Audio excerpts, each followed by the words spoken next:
السلام علیکم ورحمۃ اللہ وبرکاتہ. نحمده ونصلي على رسوله الكريم اما بعد فاعوذ بالله من الشیطان الرجیم. بسم اللہ الرحمن الرحیم. رب اشرح لي صدری ويسر لي امری واحلل عقدۃ من لسانی یفقهوا قولی. آپ کے علم میں تو کافی اضافہ ہوتا جا رہا ہے، تو کیا عمل میں بھی ساتھ ساتھ کچھ ہو رہا ہے؟ الحمدللہ، ورنہ بیلنس بگڑ جائے گا. درود شریف پڑھیے. آج ہم انشاءاللہ عشرت النساء پڑھیں گے، پیج نمبر 85. عورتوں کے ساتھ حسن سلوک. آپ تو بہت خوش ہوں گی سن کر، کیونکہ آپ کے حقوق کی بات ہے. عشرت النساء، عورتوں کے ساتھ حسن سلوک. قال اللہ تعالی وَإِذَا الْمَوْءُودَةُ سُئِلَتْ بِأَيِّ ذَنبٍ قُتِلَتْ. اللہ تعالیٰ کا ارشاد ہے، اور جب زندہ گاڑی گئی لڑکی سے پوچھا جائے گا وہ کس گناہ میں قتل کی گئی. اللہ سبحانہ و تعالیٰ ظالموں سے نہیں پوچھیں گے، ان سے کلام نہیں کریں گے، ان پر تو سخت ناراض ہوں گے، لیکن مظلوم کو اس کا حق دلوائیں گے. وہ بچی جس نے ابھی دنیا میں آنکھ کھولی ہی تھی اور اس کو ابھی کسی قسم کی کوئی سمجھ بوجھ بھی نہیں تھی، وہ اپنا دفاع بھی نہیں کر سکتی تھی، اپنے بارے میں کچھ کرنے کے قابل نہ تھی، نہ ابھی بول سکتی تھی، نہ کچھ کہہ سکتی تھی. تو جب اس پر ظلم کیا گیا تو اللہ سبحانہ وتعالی قیامت کے دن اس کو قوت گویائی دیں گے اور اپنے حق میں بولنے کی اجازت دیں گے کہ تم بتاؤ تمہارے ساتھ یہ ظلم کس نے کیا اور کیوں کیا. کیونکہ اس دن میں ہر صاحب حق کو اس کا حق دیا جائے گا، خواہ مظلوم کتنا ہی کمزور کیوں نہ ہو، کتنا ہی چھوٹا سا کیوں نہ ہو، دنیا میں خواہ اس کی کچھ بھی سنوائی نہ ہو. تو اللہ سبحانہ وتعالیٰ اس کو اتنا آنر بخشیں گے، اتنی عزت بخشیں گے کہ براہ راست اس سے بات کریں گے اور اس سے پوچھیں گے وَإِذَا الْمَوْءُودَةُ سُئِلَتْ بِأَيِّ ذَنبٍ قُتِلَتْ، کہ تمہیں کس گناہ میں قتل کیا گیا. یہاں عرب کے جاہلی معاشرے کی ایک رسم کی طرف اشارہ ہے جس میں بیٹیوں کو زندہ درگور کر دیا جاتا تھا، یعنی پیدائش کے بعد ان کو مار دیا جاتا تھا. تمام قبائل ایسے نہیں تھے، کچھ قبیلے یہ حرکت کرتے تھے، لیکن جو بھی کرتے تھے یہ بہت ہی آر کی اور ظلم کی اور شرمندگی کی بات تھی، اور اسے کسی بھی صورت میں قبول نہیں کیا جا سکتا. ان کو بیٹیوں کو قتل کیوں کرنا پڑتا؟ یہ ان کے خود ساختہ کچھ اصول تھے یا خود ساختہ بنائے ہوئے عزت کے معیار تھے. ان میں سے ایک یہ کہ اگر ہم بیٹی کو پالیں گے، بڑا کریں گے، تو اس پر ہمارا بہت سا مال لگ جائے گا، اور پھر کل کو یہ بیٹی ہمارے کس کام کی، یہ تو بیاہ کر کہیں اور چلی جائے گی، تو ہم اس پر کیوں خرچ کریں، ہم بیٹوں پر کیوں نہ کریں تاکہ وہ کل کو ہمارے کام آئیں، جنگ و جدل میں ہمارا ساتھ دیں، اور ان پر جو کچھ ہمارا خرچ ہو وہ ہمیں اس کا ریوارڈ دنیا میں مل جائے واپس. کیونکہ ان کا آخرت پر تو کوئی یقین نہیں تھا. یہ تو اسلام ہے جس نے انسان کو یہ یقین دلایا کہ اگر کسی بھی چیز کا تمہیں دنیا میں صلہ نہیں ملتا، دنیا میں تمہیں قربانی کرنی پڑتی ہے، تو کل ایک دن ہے جہاں تمہاری ان قربانیوں کا صلہ تمہیں بہت اچھی شکل میں دے دیا جائے گا. تو ایک تو انہیں اپنے مال کے تلف ہونے کا خوف تھا، ٹھیک ہے، کہ بیٹی پہ لگایا ہوا مال ضائع ہو جائے گا، اور دوسرے یہ تھا کہ وہ خود مفلسی کے ڈر سے قتل کرتے تھے کہ ہم اتنے بچے نہیں پال سکتے. تو اب ان کے پاس بیٹوں اور بیٹیوں میں جو چوائس تھی کہ کس کو رکھیں کس کو نہیں، تو بیٹوں کو رکھ لیتے اور بیٹیوں کو مار ڈالتے. پھر یہ بھی کہا جاتا ہے کہ ان کے نزدیک بیٹی کا جو شوہر ہے، جس کو داماد کہا جاتا ہے، داماد والا ہونا بڑی شرمندگی کی بات ہے کہ کسی مرد کے ہماری بیٹی کے ساتھ کوئی تعلقات ہوں. تو یہ بھی ان کے اپنے ذہن کی ایک اختراع تھی، وہ اس خوبصورت رشتے کو اس نظر سے دیکھتے تھے اور اس پر انہیں شرمندگی ہوتی اور وہ بیٹی کو بڑا ہی نہیں کرنا چاہتے تھے. بہرحال وجوہات کچھ بھی ہوں، یہ سب کچھ شیطان نے ان کے لیے خوشنما بنا دیا تھا. یعنی شیطان نے ان کے یہ اعمال ان کے لیے خوبصورت بنا دیے. اس سے یہ پتہ چلتا ہے کہ انسان برے سے برا کام کر کے بھی بعض اوقات بہت مطمئن ہو جاتا ہے اور بڑی بڑی تعویلیں کر لیتا ہے، اور اپنی برائی کو جو انتہائی درجے کی سنگین قسم کی برائی ہے اس کو بھی وہ خوبصورت نام دے دیتا ہے۔ تو اس لیے ہمیں کبھی بھی اپنی خواہش نفس یا اپنے خیال یا اپنی عقل کو معیار نہیں بنانا چاہیے کسی بھی چیز کے اچھا یا برا ہونے کو۔ دیکھنا یہ چاہیے کہ جس نے ہمیں پیدا کیا ہے اس کی نگاہ میں کوئی چیز کیسی ہے۔ بہت دفعہ ایسا ہوتا ہے کہ ایک چیز ہمیں بہت اچھی لگتی، وَعَسَىٰ أَن تُحِبُّوا شَيْئًا وَهُوَ شَرٌّ لَكُمْ، کہ ہو سکتا ہے ایک چیز تم میں بہت پسند ہو اور تمہارے حق میں اچھی نہ ہو۔ وَعَسَىٰ أَن تَكْرَهُوا شَيْئًا وَيَجْعَلَ اللَّهُ فِيهِ خَيْرًا كَثِيرًا، ہو سکتا ہے کہ ایک چیز تم ناپسند کرتے ہو، تمہیں بالکل اچھی نہ لگتی ہو، اور اللہ نے اس میں بہت ساری خیر ڈال دی، اور اللہ اس میں بہت ساری خیر ڈال بھی دے گا۔ یعنی وقتی طور پر اگر کوئی کام یا کوئی چیز تمہیں ناپسند ہے، تو گویا اگر بیٹیاں تمہیں ناپسند بھی ہیں تو بیٹیوں کے ذریعے تمہیں بہت سی خیر بھی نصیب ہو سکتی۔ اور حقیقت میں اگر دیکھا جائے تو جتنی بیٹی ہمدرد ہوتی ہے اور بیٹی خیر خواہ ہوتی ہے اور بیٹی کیئر کرنے والی ہوتی ہے، عام طور پر بیٹے نہیں ہوتے اس طرح۔ تو اس لیے اللہ سبحانہ وتعالیٰ نے جو ہم سب پر انعام کیا دین کی شکل میں، الیوم اکملت لکم دینکم واتممت علیکم نعمتی، کہ میں نے اپنی نعمت تم پر تمام کی۔ تو یہ نعمت ہے ہمارا دین کہ جس نے عورت کو زندگی اور آزادی اور بہت سے دیگر حقوق بخشے، جن میں سے سب سے پہلا حق پھر زندہ رہنے کا حق تھا، کیونکہ دور جاہلیت میں عورت کی زندگی بھی ایٹ سٹیک تھی، خطرے میں تھی۔ تو یہاں پر یہ جو لفظ ہے موعودہ، موعودہ کا مطلب ہے جس چیز کو بوجھل کر دیا جائے۔ یعنی ہوتا کیا تھا بیسیکلی کہ گڑھا کھودا جاتا، اور بعض اوقات تو پیدائش سے پہلے ہی گڑھا کھود کے رکھ لیا جاتا۔ اگر بیٹی ہوگی تو بس پیٹ سے باہر آئے گی اور سیدھی قبر میں ڈال دیں گے اس کو، اور بعض اوقات تھوڑی بڑی بھی ہو جاتی اور جو ہی موقع پاتے اس کو ختم کر دیتے۔ تو موعودہ کا مطلب بوجھل کی گئی بیسیکلی، جیسے ولا یعودہ حفظہما، تو یعودہ نہیں بوجھل کرتی اس کو، نہیں تھکاتی اس کو۔ تو منو مٹی کے نیچے بچی کو دبا دیا جاتا ہے، اس کے اوپر اتنا بوجھ ڈال دیا جاتا کہ جس سے وہ سانس نہیں لے سکتی تھی اور وہ مر جاتی۔ اور ویسے بھی آپ کو معلوم ہے کہ قرآن مجید میں ایک اور جگہ پہ اللہ تعالیٰ فرماتے ہیں سورۃ الزخرف میں آیت نمبر 17 میں، وَإِذَا بُشِّرَ أَحَدُهُمْ بِمَا ضَرَبَ لِلرَّحْمَنِ مَثَلًا ظَلَّ وَجْهُهُ مُسْوَدًّا وَهُوَ كَظِيمٌ، حالانکہ جب ان میں سے کسی کو اس چیز کی خوشخبری دی جاتی ہے، یعنی بیٹی کی، جس کی اس نے رحمان کے لیے مثال بیان کی، کیا کہتے تھے کہ فرشتے اللہ کی بیٹیاں، تو اس کا منہ سارا دن سیاہ رہتا ہے۔ ظل وجہ، ظل کا مطلب ہوتے رہنا، یعنی یہ نہیں کہ ایک دفعہ کوئی چیز ہوئی اور ختم ہو گئی۔ ظل باتا، ظل کہتے ہیں سارا دن کوئی کام ہونا، اور باتا ہوتا ہے رات کے وقت کوئی کام ہونا، یعنی جو کام ہوتا چلا جائے۔ تو سارا دن اس کا منہ سیاہ رہتا ہے اور وہ غم سے بھرا ہوتا ہے، یعنی اس کو غم لاحق ہو جاتا ہے کہ اس کے ہاں بیٹی کیوں پیدا ہوئی ہے۔ اسی طرح ایک اور جگہ پر بھی آتا ہے وَإِذَا بُشِّرَ أَحَدُهُمْ بِالْأُنْثَى ظَلَّ وَجْهُهُ مُسْوَدًّا وَهُوَ كَظِيمٌ يَتَوَارَى مِنَ الْقَوْمِ مِنْ سُوءِ مَا بُشِّرَ بِهِ، تو وہ اپنی قوم سے چھپتا پھرتا ہے اس بری خبر کی وجہ سے جو اس کو سنائی گئی، اس کی قباحت کی وجہ سے، اور سو کالڈ ان کے نزدیک تھی، تو وہ کسی کا سامنا نہیں کرتا تھا، یعنی ان کے لیے اتنی ذلت اور شرمندگی کی بات ہوتی۔ اب دور جاہلیت کی باتوں کو آج کے دور سے بھی کمپیئر کر لیجئے کہ آج بھی کچھ گھروں میں بیٹیوں کے ساتھ ایسا ہی سلوک کیا جاتا ہے کہ بیٹی پیدا ہو تو کسی کو خبر تک نہیں دیتے اور باقاعدہ غم منایا جاتا ہے، اور پھر اس ماں کو تانے دیے جاتے ہیں جس کے ہاں بیٹی پیدا ہو جائے۔ تو یتوارا من القوم من سوء ما بشر به ایمسکہ علی ہون ام یدسہ فی التراب، پھر کیا سوچتا ہے کہ کیا رسوائی کے ساتھ، ذلت کے ساتھ اس کو لیے رکھے، یعنی بیٹی پالے تو ذلت اٹھائے زندگی بھر، لوگوں کی نگاہوں میں گر جائے، ام یدسہ فی التراب، یا پھر اس کو مٹی میں دبا دے۔ تو دو میں سے کوئی ایک آپشن اس کو اختیار کرنی تھی، تو ظاہر ہے اپنی ذلت تو قبول نہیں تھی، اس لیے بیٹی کو اپنے انا کی بھیٹ چڑھا دیا جاتا تھا۔ تو اللہ سبحانہ وتعالی نے اس حرکت سے منع کیا ہے۔ اگر دیکھا جائے تو سب سے پہلے عورت کی جو سب سے پسندیدہ شکل عام طور پر ہمارے معاشرے میں ہوتی ہے وہ بیٹی کی ہوتی ہے۔ ایک گھرانے میں جہاں بیٹی ہو، بہو ہو، ماں ہو اور بیوی ہو، ان میں سب سے زیادہ کس سے لاڈ پیار کیا جاتا ہے؟ بیٹی سے۔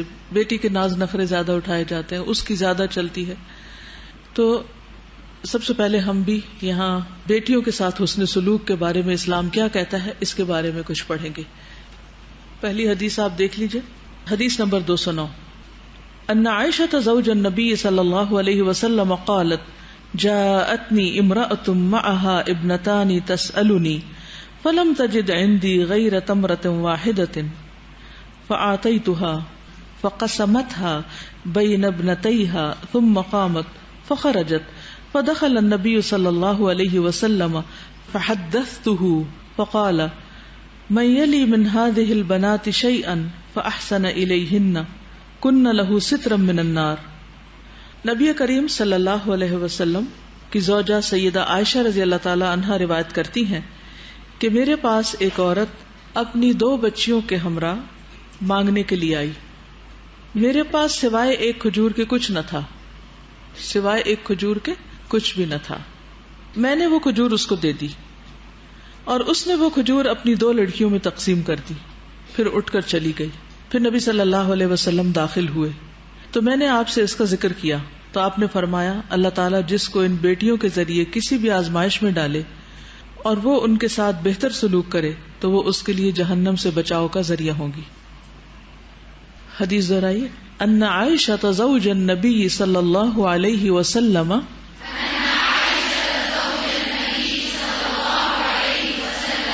قالت جاءتنی امرأة معها ابنتان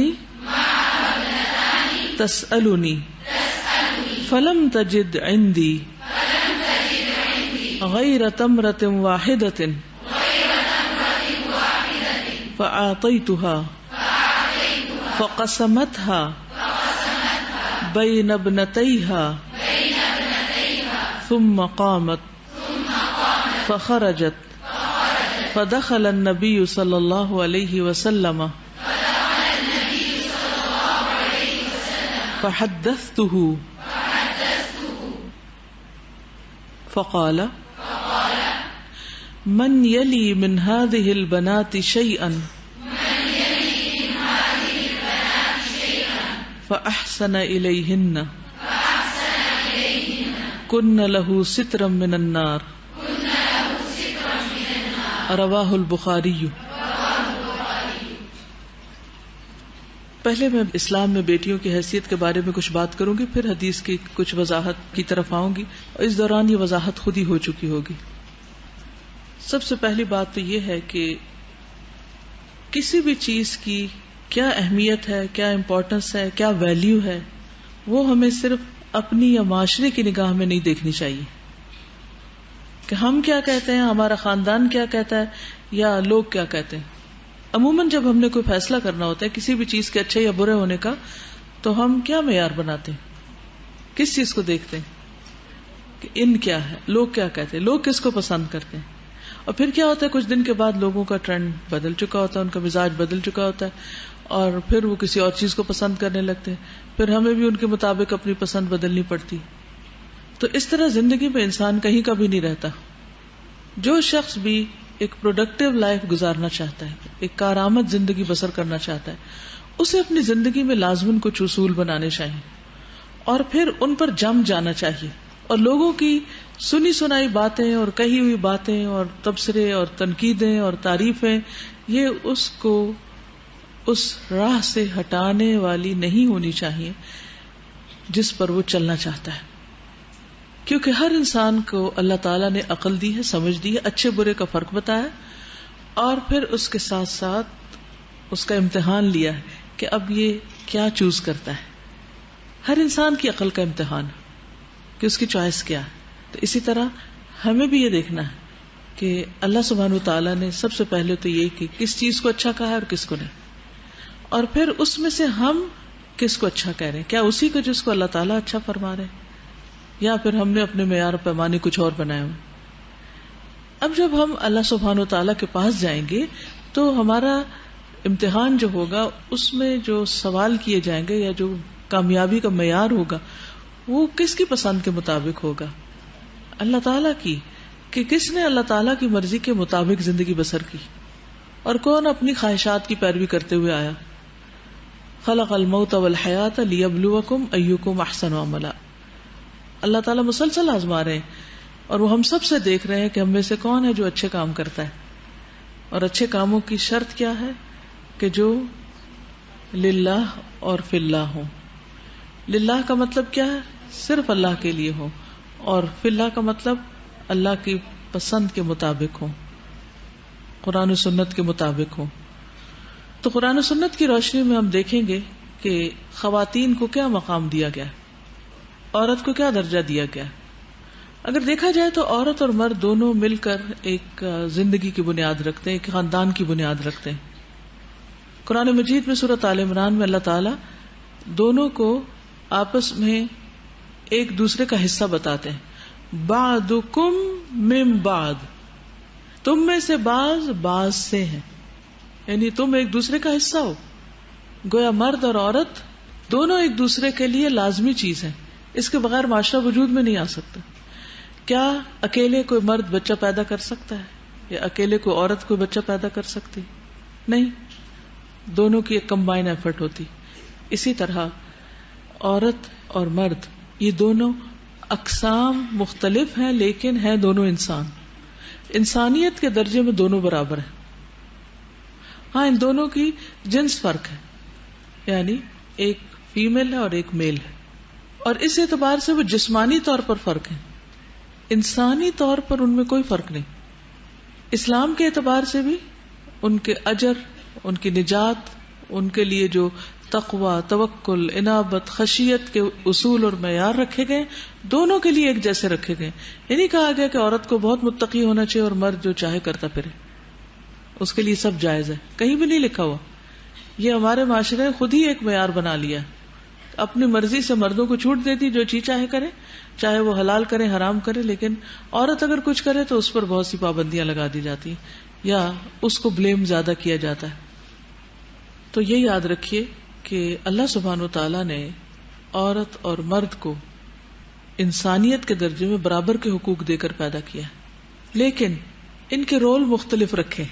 تو جس کا جو رول جتنا اہم ہوتا ہے، جس میں وہ جتنی محنت کرتا ہے، پھر اس کا وہاں حق بھی اتنا ہی زیادہ ہو جاتا ہے. مثلا گھر کے منتظم کی شکل میں مرد کا رول زیادہ ہے تو اس کا درجہ ایک زیادہ ہے. ماں کے رول میں عورت کی قربانی زیادہ ہے تو اس کا درجہ مرد کے مقابلے میں زیادہ ہے. تو یہ اللہ سبحانہ تعالیٰ نے دونوں کے درمیان ایک خوبصورت تناسب قائم کیا ہے حقوق کا، فرائض کا. مردوں کو حکم دیا گیا وعاشروہن بالمعروف کہ عورتوں کے ساتھ بھلے طریقے سے زندگی بسر کرو، اور عورتوں میں خواہ بیٹی ہو، بہن ہو، ماں ہو، بیوی ہو، کوئی بھی ہو، کسی بھی رنگ روپ میں ہو، عورت قابل احترام ہے، حسن سلوک کی مستحق ہے. اور عشرت النساء کا مطلب یہ ہے کہ عورتوں کے ساتھ حسن سلوک کرنا. تو اس میں آئیے ہم دیکھتے ہیں سب سے پہلے بیٹی کا مقام آتا ہے. اس میں نبی صلی اللہ علیہ وسلم اور آپ کے گھرانے کا طرز عمل کیا تھا، کیونکہ وہ ہمارے لیے معیار ہے نا. اہدنا الصراط المستقیم صراط الذین انعمت علیہم، ان پر اللہ تعالیٰ نے انعام فرمایا، تو جو کچھ وہ کریں گے ہمیں بھی اس سے رہنمائی حاصل کرنی چاہیے. ٹھیک ہے، اتنی بات واضح ہوگی سب کو؟ اوکے. حضرت عائشہ کے بارے میں آتا ہے کہ جب ان کے گھرانے میں کوئی بچہ پیدا ہوتا تو یہ نہیں پوچھتی تھی کہ لڑکا ہوا یا لڑکی، یہ نہیں پوچھتی تھی کیا ہوا، بلکہ یہ پوچھتی تھی کہ تندرست بچہ ہوا. جب کہا جاتا کہ جی ہاں تو کہتی الحمدللہ رب العالمین. بس لڑکا ہو یا لڑکی ہو، تندرست ہے، صحیح سالم ہے، اللہ کا بہت بڑا شکر ہے. تو وہ یہ کیوں نہیں پوچھتی تھی کہ لڑکی ہے کہ لڑکا ہے؟ ایک انسان ہے، انسان ہونے کے درجے میں دونوں برابر ہیں. دور جاہلیت میں پہلے پتا کرتے کیا پیدا ہوا، پھر پتا چلتا بیٹی پیدا ہوئی ہے تو اس پر ناراض ہو جاتے، اللہ تعالیٰ سے بھی ہو جاتے اور بیوی سے بھی ہو جاتے اور لوگوں سے بھی ہو جاتے اور موڈ آف کر لیتے. بیٹیوں کی اچھی پرورش کر کے نبی صلی اللہ علیہ وسلم کا ساتھ پانا. رسول اللہ صلی اللہ علیہ وسلم نے فرمایا جس نے 2 لڑکیوں کی پرورش کی یہاں تک کہ وہ بالغ ہو گئیں، میں اور وہ قیامت کے دن اس طرح ہوں گے. اور آپ صلی اللہ علیہ وسلم نے اپنی انگلیوں کو ملا کر بتایا، یعنی بالکل وہ میرے قریب ترین لوگوں میں سے ہوں گے جو 2 بیٹیوں کی اچھی طرح پرورش کریں.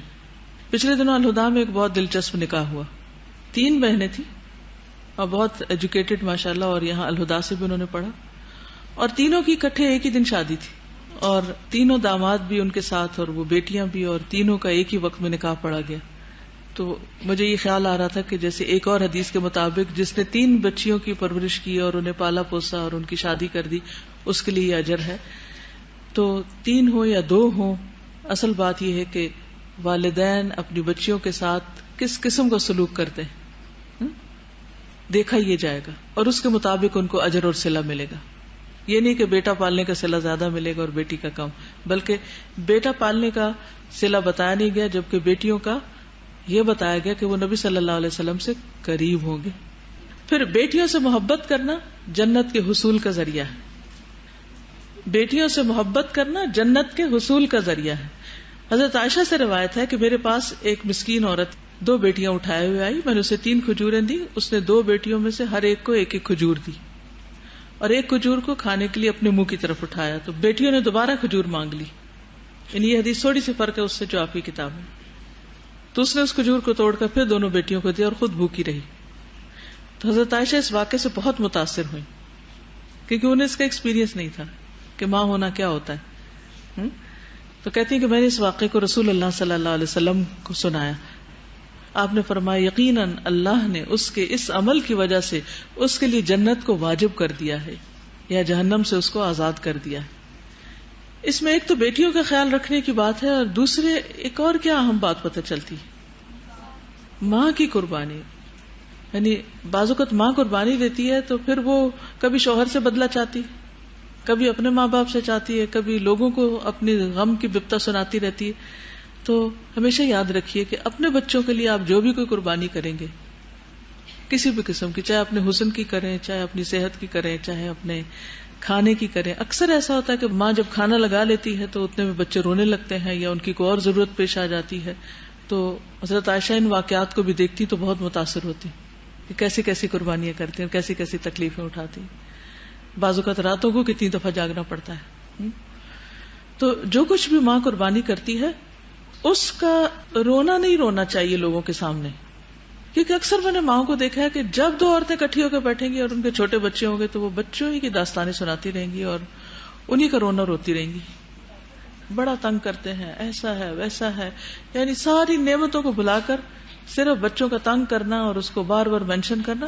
اس کو مینشن نہ کرے ہر ایک، کیونکہ کسی کو کیا دلچسپی آپ کے بچوں کے رونے دھونے سے یا ان کو پریشان کرنے. ہاں ٹھیک ہے، اگر آپ کسی کو مشورہ کرنا چاہتے ہیں، سیکھنا چاہتے ہیں تو سیکھیں کہ بچے کیسے پالتے ہیں، لیکن ادروائز دوسروں کو ہر وقت بچوں کی باتیں سنا کر بور نہ کریں. اس سے پرہیز کریں. کیونکہ میں نے دیکھا بعض مائیں تو مجھے کریزی ہو جاتی ہیں، ان کو اللہ رسول کی کوئی بات نہیں سوچتی. جیسے دور جاہلیت کے لوگ تھے نا، وہ حج کے موقع پر جب اکٹھے ہوتے تو اپنے باپ دادا کا بڑا ذکر کرتے تھے. لیکن اللہ تعالیٰ نے ان کو کیا حکم دیا کہ کیا کرو؟ فاذکروا اللہ کذکرکم آبائکم او اشد ذکرا، کہ تم اس وقت جس طرح باپ دادا کو یاد کرتے ہو کم از کم اتنا ہی یاد کر لو، یا اس سے زیادہ ہونا تو زیادہ چاہیے. تو اس لیے آپ میں سے جو مائیں ہیں یا بننے والی ہیں یا آئندہ کبھی بنے گی، وہ اس نصیحت کو ضرور یاد رکھیں. ہماری مجالس میں سب سے زیادہ ذکر تو اللہ کا ہونا چاہیے، لیکن اگر اللہ سبحانہ و تعالیٰ کا کسی وقت ذکر کم بھی ہو رہا ہے تو کوئی انڈائریکٹ ذکر ہونا چاہیے اس کو راضی کرنے والا، یعنی جس سے اللہ راضی ہو. کسی کی اصلاح کی بات، کسی کو کوئی اچھا مشورہ، کسی کو کچھ ہنر سکھا دینا، کوئی مشورہ دے دینا، کوئی اچھی بات کرنا، اور پھر سنانا بھی اور سننا بھی. بعض لوگوں کو اپنی باتیں سنانے کا اتنا شوق ہوتا ہے کہ نان سٹاپ بولتے ہیں اور دوسرے کی کچھ نہیں سنتے، اپنی بات بار بار ریپیٹ کریں گے، گویا ان کے نزدیک ان کی اپنی ذات اتنی اہم ہے کہ انہیں اپنی کہانی سنانے سے فرصت ہی نہیں. تو اس غلطی سے بھی پرہیز کیجیے. ہمیشہ ایک اعتدال کا رویہ اختیار کیجیے. جب بھی کسی کے ساتھ ملاقات ہو، کچھ اپنی بات سنائیے، کچھ دوسرے کی بھی سنیے. اگر دوسرا بالکل خاموش ہے تو اس سے پوچھیے اس کے بھی حال چال. صرف یک طرفہ گاڑی چلا دینا چاہیے، یہ خطرناک کام ہے، اس سے تعلقات متاثر ہوتے ہیں. کتنے دن کوئی آپ ہی کی داستانیں سنے گا. تو مجالس میں بھی اللہ سبحانہ و تعالیٰ کا ذکر ڈائریکٹلی یا انڈائریکٹلی، یا پھر انسانوں کی بھلائی اور نفع کی باتیں، صرف بچوں کی باتیں نہیں. اولاد فتنہ ہے، بہت بڑا فتنہ ہے. اور اس سے وہی بچ پاتے ہیں جن کو اللہ بچاتا ہے. تو اب آپ گھر جائیں گے اور گھر میں اگر آپ بھابھی کو دیکھیں اور چچی کو دیکھیں اور خالہ کو دیکھیں کہ وہ بچوں کی باتیں کیے چلے جا رہے ہیں تو کیا کریں گے آپ؟ کیونکہ اب آپ کو سمجھ تو آ جائے گی کہ یہ ہم نے پڑھا تھا اور یہ ہو کیا رہا ہے.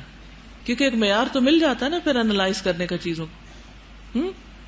کیا کریں گے؟ بس کرو، چپ کرو. کیا کریں گے؟ اچھا ٹاپک چینج کریں گی. ٹاپک چینج کرنے کا طریقہ کیا ہوتا ہے وہ بھی بتائیے. حدیث سنائیں گے. دیکھیے کسی کو بھی حدیث اس وقت نہ سنائیے جب اسے سننے کو تیار نہ ہو. کچھ نہ کچھ میدان ضرور ہموار کر لیں پہلے. اب ایک شخص اپنا پسندیدہ ٹاپک لے کے بیٹھا ہوا اپنی ذات پہ گفتگو کیے چلے جا رہا ہے یا اپنے بچے پہ گفتگو کیے چلے جا رہا ہے اور آپ اس کو اللہ کی بات سنا رہے ہیں تو ان کو تو دل نہیں لگے گا ابھی. تو پہلے تھوڑا زمین ہموار کرنی پڑے گی. ہاں جی، اگر وہ اپنی فکریں یا بچوں کی فکریں بیان کریں تو آپ اپنی کوئی فکر بیان کر دیں. فکر کے مقابلے میں فکر آخرت ہو سکتی ہے، فکر نماز ہو سکتی ہے، کوئی بھی فکر ہو سکتی ہے، لیکن آسان طریقے سے ٹاپک چینج کیجیے. جی آپ ان سے مزید سوال کر سکتے ہیں اسی بچے کے بارے میں جس کا بہت ذکر ہو رہا ہو. اپنا ہی بچے کے بارے میں بھی سوچنا ہے تو ذرا بھلے طریقے سے سوچیں، نہ کہ ان کے کھانے پینے اور ان کی اوٹ پٹانگ باتیں. جی بچے کی خوبی کو اللہ تعالیٰ کی نعمت کی طرف متوجہ کریں کہ یہ ہم نے تو صرف پیدا کیا ہے ان کو، ہم نے کیا بنایا ہے، ہمارا کیا کمال ہے اس میں. ٹھیک ہے نا. جی نہیں، خوش تو وہ آلریڈی ہیں. جی خوش تو بہت ہوتی ہیں، اسی خوشی میں تو بہت باتیں کرتے ہیں. وہ صرف ان کا دھیان کسی پروڈکٹیو چیز کی طرف موڑنے کی ضرورت ہوتی ہے، کیونکہ ان سے یہ پوچھنا چاہیے اچھا آپ نے بچوں کی تربیت کے لیے کتنی کتابیں پڑھ رکھی ہیں، کون سے لیکچر سن رکھے ہیں، آپ کو مشکل تو نہیں لگتا. ان سے سوال کیجئے. ٹھیک ہے، یعنی ٹاپک چینج کرنا ہو تو آپ سوال کیجئے. سمجھ آئی میری بات؟ کوئی نہیں آئی؟ سوال کرنے کا فائدہ کیا ہوگا؟ سوال کرنے کا فائدہ یہ ہوگا کہ ان کو وہ سوچنے کا موقع ملے گا جو وہ نہیں سوچتے، اور اس طرح آپ ان کی بھلائی کر رہے ہوں گے. کیوں کہیں گے ہیں بچے پال رہے اور ایک بھی کتاب نہیں پڑھی اور کوئی ایک بھی لیکچر نہیں سنا اور کوئی ایک بھی کہیں سے کچھ نہیں سیکھا تو کیا کر رہی ہوں میں. دنیا کے ہر کام کے کرنے کے لیے انسان کو سیکھنا پڑتا ہے، اور بچے تو خود ہی پل جاتے ہیں گلیوں بازاروں میں گھوم پھر کے. پھر اسی طرح یہ ہے کہ بعض عورتیں بچیوں پر بیٹیوں پر محنت کر کے یا ان کے لیے کچھ پکا کے انہیں کھلا کے انہیں کوئی پڑھا کے جب وہ اسکول چلی جاتی ہیں، الہدا چلی جاتی ہیں، تو وہ بہت تنگ پڑتی ہیں کہ ہم ہی کام کرتے رہتے ہیں اور یہ کچھ کام نہیں کرتی. یہ جب سے قرآن پڑھنے لگی ہیں انہوں نے کام کاج چھوڑ دیا. اب تو دوسری بیٹی تو پڑھنے نہیں جائے گی.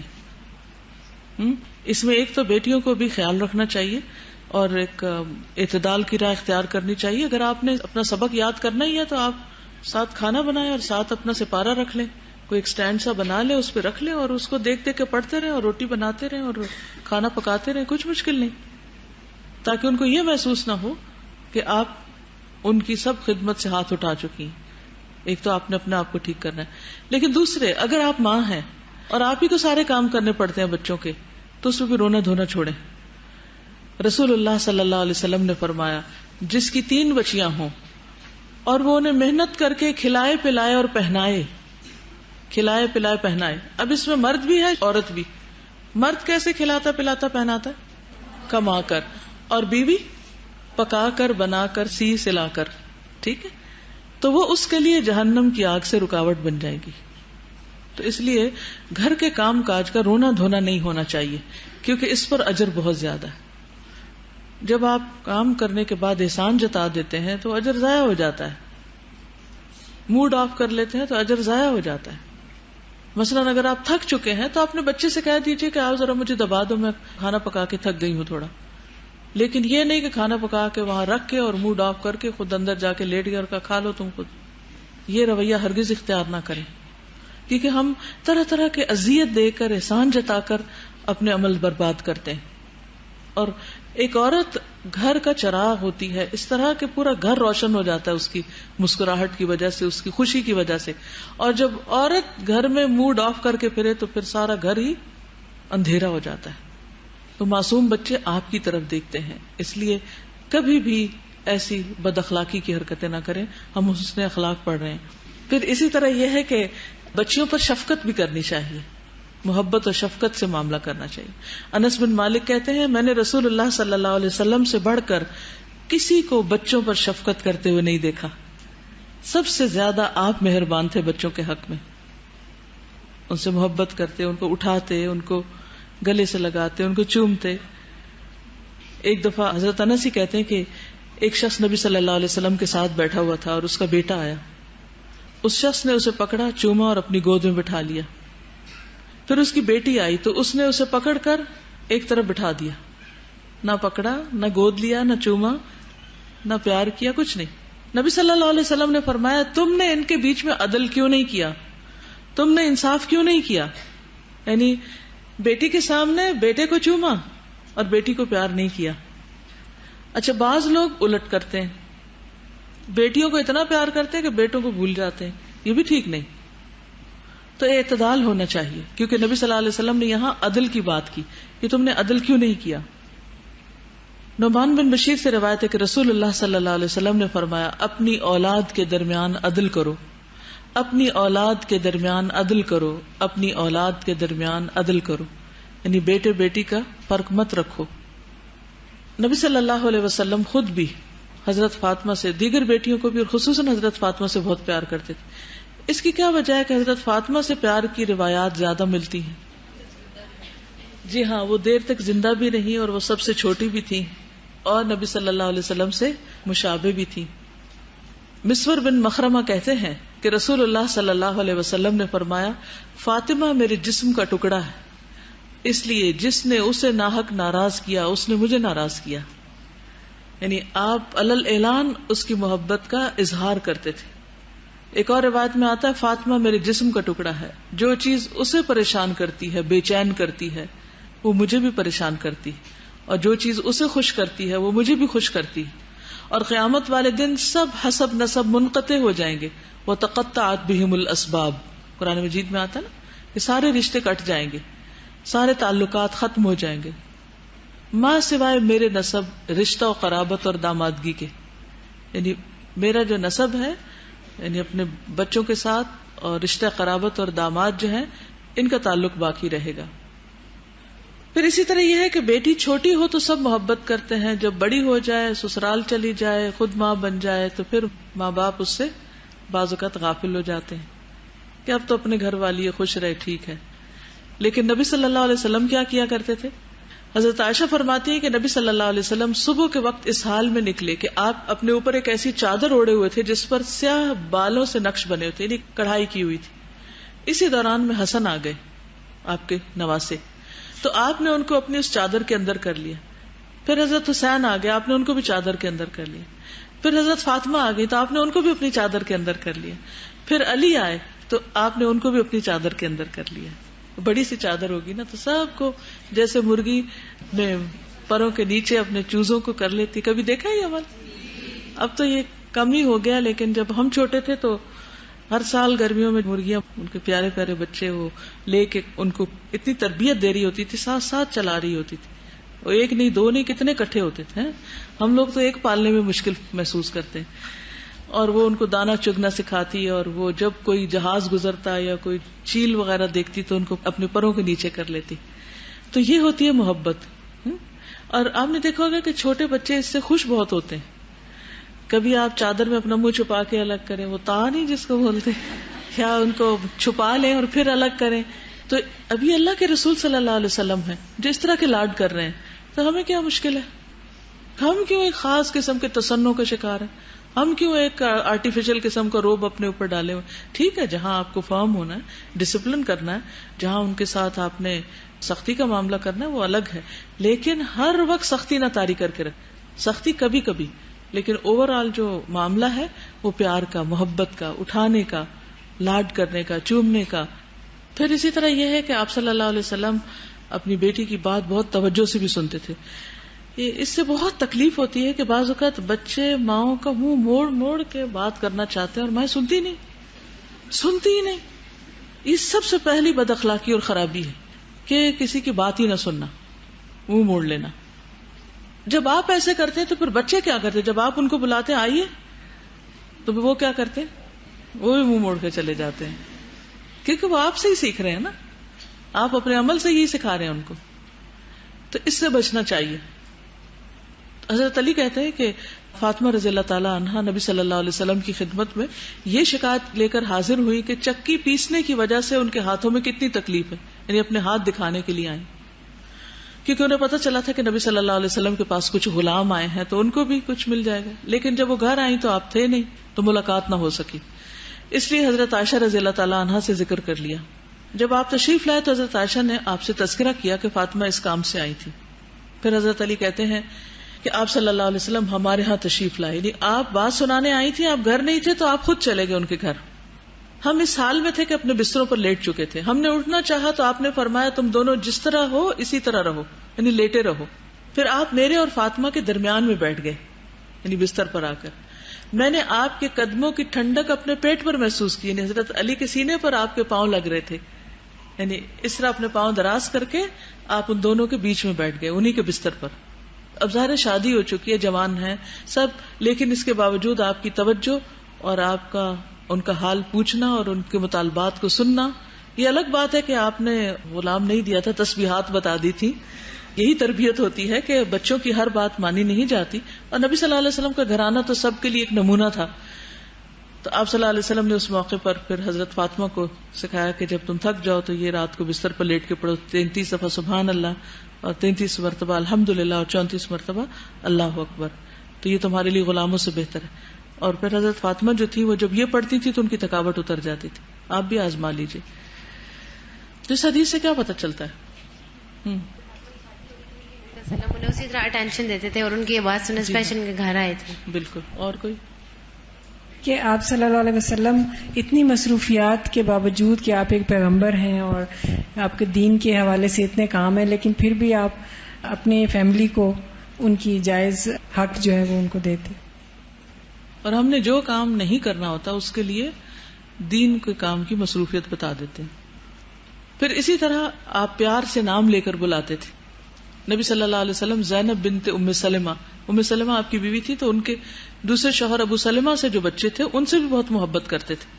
تو آپ صلی اللہ علیہ وسلم زینب بنت ام سلمہ کے ساتھ کھیلتے تھے اور انہیں بار بار پکارتے تھے, یا زوینب یا زوینب. زوینب کہتے تھے پیار سے, تصغیر کر کے. پھر یہ ہے کہ بیٹیاں جب تک پاس ہوں ان کے ساتھ حسن سلوک کرنا.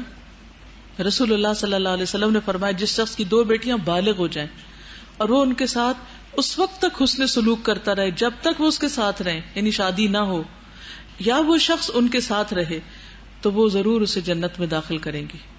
یعنی بعض اوقات بیٹیاں ماں باپ کے ساتھ رہتی ہیں اور بعض اوقات ماں باپ بیٹی کے ساتھ رہتے ہیں. تو دونوں صورتوں میں ہمارے کلچر میں کیا ہے, بیٹی کے گھر سے پانی نہیں پینا اور بیٹی کے گھر نہیں جانا. پھر بیٹی کی رضامندی کو اہمیت دینا. نبی صلی اللہ علیہ وسلم نے فرمایا کنواری لڑکی کا نکاح نہ کیا جائے جب تک اس سے اجازت نہ لے لی جائے, یعنی پوچھ کر شادی کی جائے. پھر اسی طرح شادی ہو جائے اور بیٹی واپس آئے تو آگے بڑھ کر اس سے ملا جائے.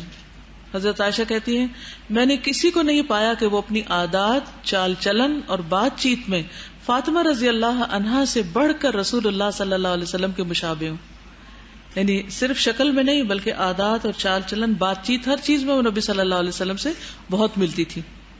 جب وہ آپ کے یہاں آتی تو آپ اٹھ کر ان کی طرف بڑھتے, یعنی کھڑے ہو جاتے, ان کا ہاتھ پکڑتے, بوسہ دیتے اور اپنی جگہ بٹھاتے. اور اسی طرح جب آپ ان کے ہاں جاتے تو وہ اٹھ کر آپ کی طرف بڑھتی, آپ کا ہاتھ پکڑتی اور بوسہ دیتی اور اپنی جگہ بٹھا دیتی. یعنی یہ تھا باپ بیٹی کا تعلق, یہ تھے باہم محبت کے رشتے. پھر اسی طرح صرف بیٹیاں نہیں, بیٹیوں کی بیٹیوں سے بھی آپ بہت شفقت کرتے تھے. حضرت امامہ کے بارے میں جانتے ہیں آپ, کس کی بیٹی تھی وہ؟ حضرت زینب کی, امامہ بنت ابی العاص. ایک دفعہ آپ نماز پڑھا رہے تھے تو وہ آپ کے کندھے پر بیٹھی ہوئی تھی. یہ بھی ہو سکتا ہے کہ ایک پر ہو, یہ بھی ہو سکتا ہے کہ دونوں پر ہو. بعض اوقات بچوں کو گردن پہ بٹھا کے کندھوں پر یا ون سائیڈڈ بھی بٹھا کر ان کو سیر کرائی جاتی. اب تو خیر کرب ہوتی ہے اور پریم ہوتی ہے اور سٹرولر ہوتے ہیں اور ان سب میں ہی پیار کیا جاتا ہے, اور کار سیٹ ہوتی ہے. تو اب محبت کے اظہار کے لیے بہت سی چیزیں بن چکی ہیں, لیکن جب یہ سب کچھ نہیں تھا تو خود اپنے ہاتھوں پہ اٹھا کے کھلایا جاتا تھا. مجھے یاد ہے بچپن میں چھوٹے ہوتے ہم نے ایسی کوئی چیز نہیں دیکھی سوائے ایک جھولے کا یا ایک وہ کپڑے کا جھولا بنا کے چارپائی کے ساتھ لگا دیتے تھے اور اس کو ہاتھ سے ہلاتے رہتے تھے. لیکن ادروائز گود میں اٹھانا, اوپر ہاتھ پہ اٹھا کے, مجھے اچھی طرح وہ تارے یاد ہیں جو میں نے اس وقت دیکھے جب میرے والد مجھے ہاتھوں پہ اٹھا کے اس طرح کھیلتے تھے. تو وہ چیزیں ماں باپ کے زیادہ قریب کرتی ہیں بچوں کو بنسبت اس کے کہ آپ کسی چیز میں ڈال کے ان کو ہلاتے رہیں یا کسی اور کو دے دیں کھیلنے کے لیے. تو آپ صلی اللہ علیہ وسلم نماز پڑھا رہے تھے تو وہ آپ کے کندھے پر تھی, اور پھر جب آپ نماز پڑھ نہیں رہے تھے پڑھا رہے تھے, امامت کر رہے تھے, اور وہ لڑکی تھی اور وہ آپ کے کندھے پر تھی. تو جب آپ رکوع کرتے تو اسے نیچے اتار دیتے, جب کھڑے ہوتے پھر اٹھا کے بٹھا لیتے. تو ساری نماز آپ نے اسی طرح پڑھائی.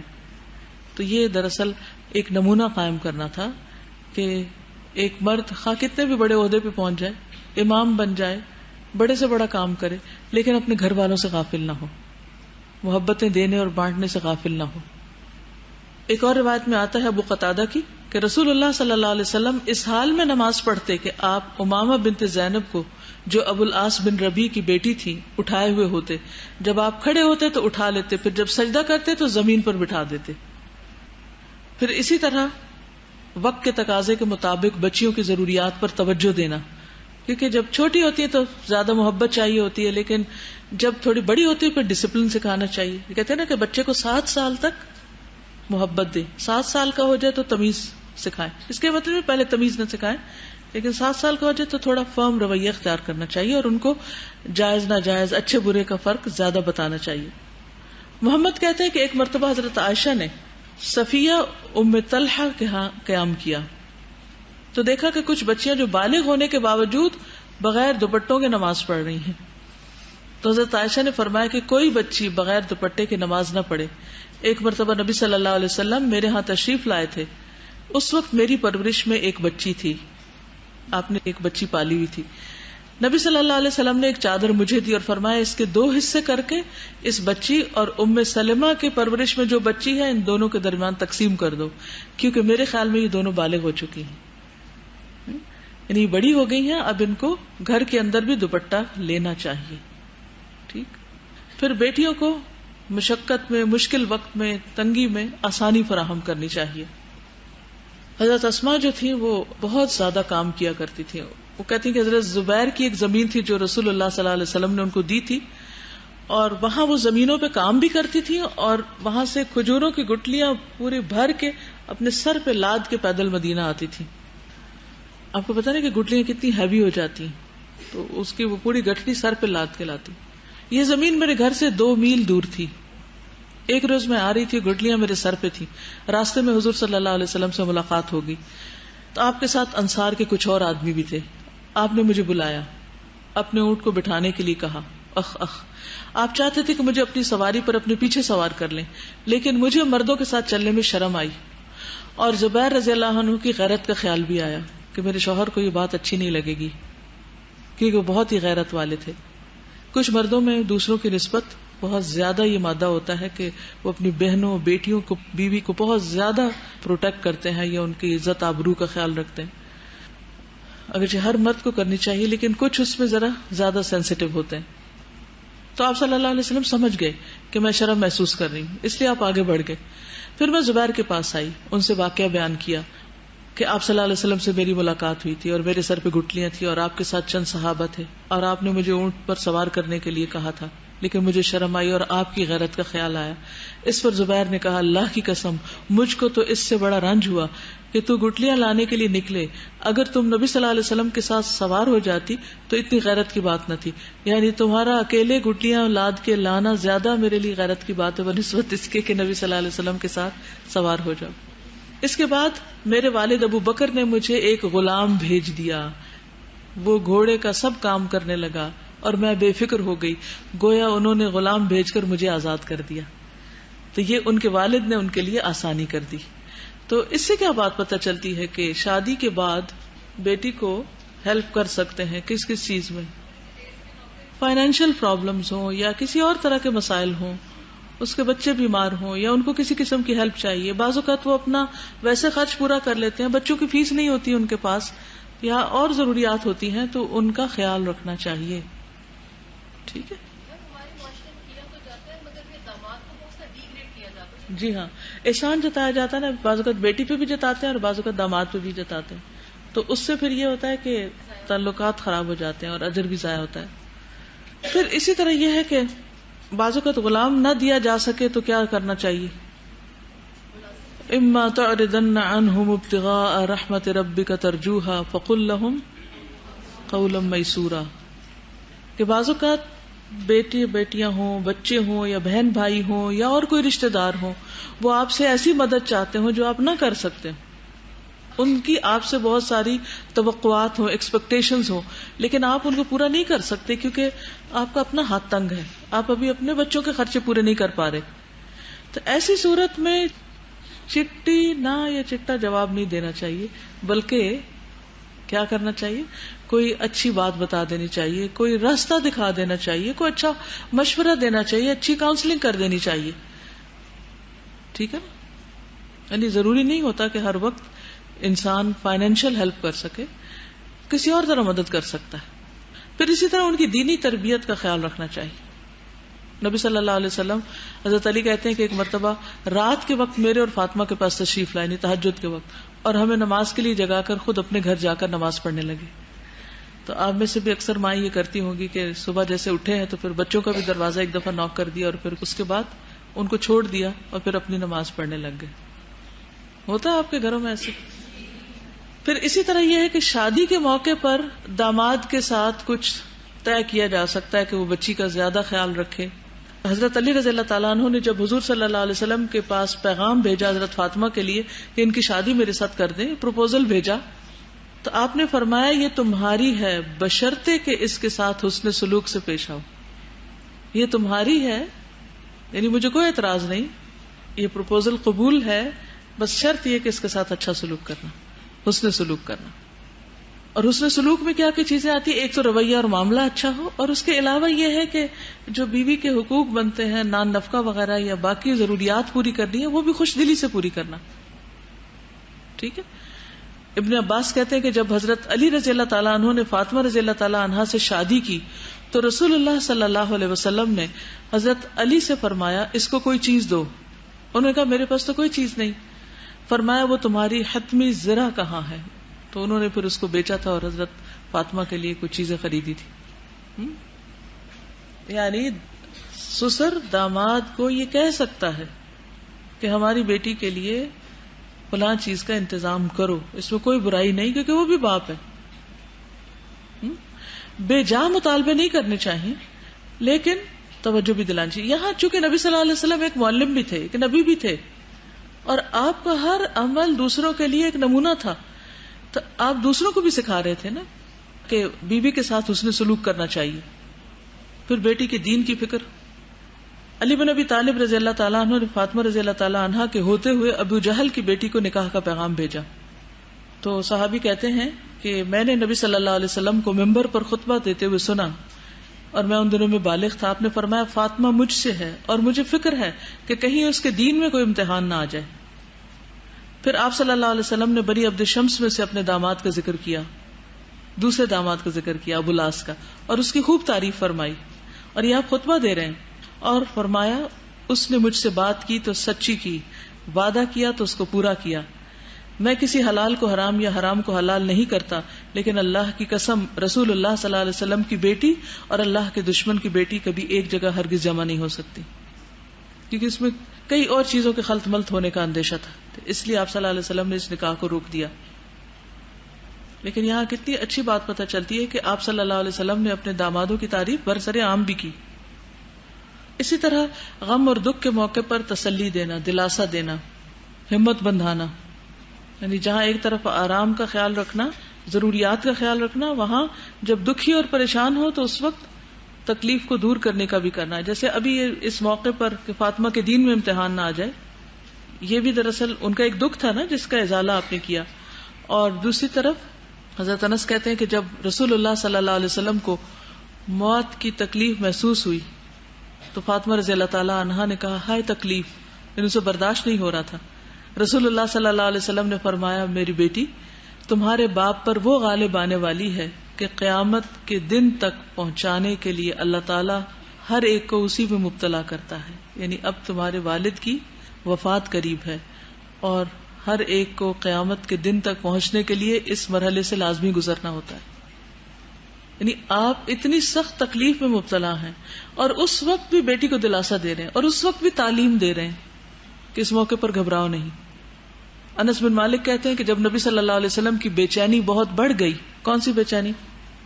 نزا کا وقت جو تھا، تو فاطمہ رضی اللہ تعالی عنہا نے کہا آہ ابا جان آپ کو کتنی بے چینی. آپ نے فرمایا آج کے بعد تمہارے ابا جان کی یہ بے چینی نہیں رہے گی.